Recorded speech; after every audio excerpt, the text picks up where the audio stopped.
இன்றைக்கும் கர்த்தர் உங்களோடு கூட பேசும்படி கொடுத்த வசனம் ஏசாயா 53ஆம் அதிகாரம் 5வது வசனம். நம்முடைய மீறுதலின் நிமித்தம் அவர் காயப்பட்டு, நம்முடைய அக்கிரமங்களின் நிமித்தம் அவர் நொறுக்கப்பட்டார். நமக்கு சமாதானத்தை உண்டு பண்ணும் ஆக்கினை அவர் மேல் வந்தது, அவருடைய தழும்புகளால் குணமாகிறோம் என்று சொல்லி இந்த வசனம் சொல்கிறது.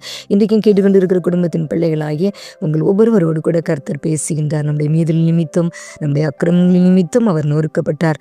அவருடைய பிள்ளைகளாகி நமக்கு சமாதானத்தை உண்டு பண்ணும்படியாக அத்தனை ஆக்கினையும் அவர் மேல் வந்தது. பிரியமானவர்களே, அவருடைய தழும்புகளால் நாம் குணமாகிறோம். இன்றைக்கும் இயேசு கிறிஸ்து அதற்காகத்தான், நமக்காகவே தெய்வீக சுகத்தையும் விடுதலையும் ஆரோக்கியத்தை கொடுப்பதற்காகவே அவர் இவ்வளவாய வேதனைகளை சந்தித்தார். பிரியமானவர்களே, நம்மை வாழ வைப்பதற்காக.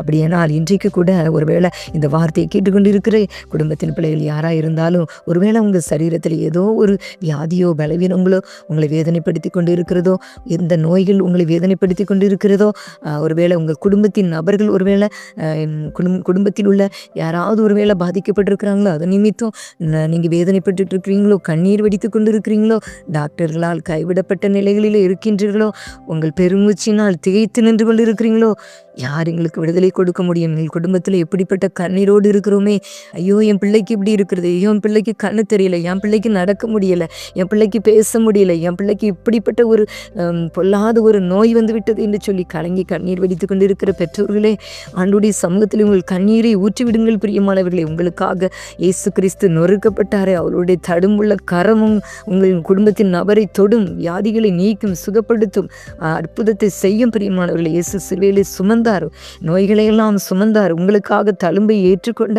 இயேசு கிறிஸ்துவின் கரம் உங்கள் மேல் படும். பிரியமானவர்களே, அவருடைய வல்லமையுள்ள கரம் படும் பொழுது நிச்சயமாக எந்த விசக்கிருமிகளானாலும் அழிந்து போகும், எப்பேற்பட்ட பலவீனங்கள் ஆனாலும், எந்த நோயானாலும் மறைந்து போகும். விசுவாசத்தோடு நீங்கள் செபியுங்கள். கடுகு விதை அளவு விசுவாசம் இருந்தாலும் கூட அற்புதத்தை நீங்கள் பெற்றுக்கொள்ள முடியும். நீங்கள் விசுவாசத்தோடு ஜெபிக்கும் போது, நம்பிக்கையோடு ஜெபிக்கும் போது கர்த்தர் உங்கள் பிள்ளைகளுக்கு அற்புதங்களை செய்வார். உங்கள் சரீரத்தில் விடுதலையை தருவார். பிரியமானவர்களே, அப்படியாக நீங்கள் ஜெபிக்கும் போது கர்த்தர் ஒரு பெரிய அற்புதத்தை செய்வார். இந்த சிலுவையின் அனுபவத்தின் மூலமாக இயேசு தம் அன்பையும் இந்த உலகத்திற்கு வெளிப்படுத்தினார். பிரியமானவர்களே, அவருடைய இரத்தத்தினால நம்முடைய பாவத்தை எல்லாம் மன்னித்து நமக்கு ஒரு மீட்பை தரும்படியாக இவ்வளவாய் வேதனைப்பட்டார். சிலுவையிலே மரித்து அடக்கம் பண்ணப்பட்டு உயிர் தெழுந்தாரே. பிரியமானவர்களே, அந்த வல்லமையுள்ள தேவனுடைய கரம் இன்றைக்கு உங்களை தொடும். நீங்கள் விசுவாசத்தோடு எதிர்பார்த்து விசுவாசத்தோடு ஜெபியுங்கள்.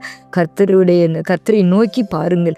அவர் உங்கள் முகத்தை பிரகாசிக்க பண்ணுவார். இந்த சிலுவை பாடுகளிலே ஏற்றுக்கொண்ட தழும்புகள் உங்கள் நோயிலிருந்து உங்களுக்கு, உங்கள் பலவீனங்களிலிருந்து உங்களுக்கு ஆரோக்கியத்தை கொடுத்து உங்களை வாழ வைக்கும், உங்களுக்கு அற்புதங்களை செய்யும். பிரியமானவர்களே, விசுவாசத்தோடு நீங்கள் அற்புத விடுதலையை நீங்கள் பெற்றுக்கொள்வோம் என்று சொல்லி நம்பிக்கையோடு எதிர்பாருங்கள். கர்த்தர் உங்கள் சரீரத்துக்குள்ளே அவருடைய வல்லமையை அனுப்பி உங்களை சுகப்படுத்தி வாழச் செய்வார்.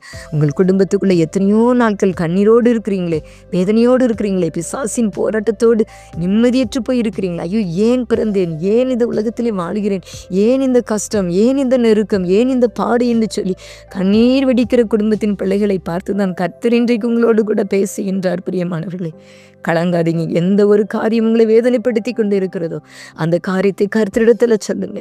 கர்த்தர் உங்களுக்கு பெரிய விடுதலை தந்து உங்களை வாழ வைப்பார். அவருடைய சமாதானம் உங்கள் இருதயத்தை ஆளுகை செய்யும். உங்கள் குடும்பத்தின் ஒவ்வொரு நபரையும் ஆளுகை செய்யும். விடுதலை தந்து உங்களை வாழச் செய்யும். அப்படிப்பட்ட கிருபைகளை தேவன் உங்களுக்கு தந்தருள்வாராக. ஆமென்.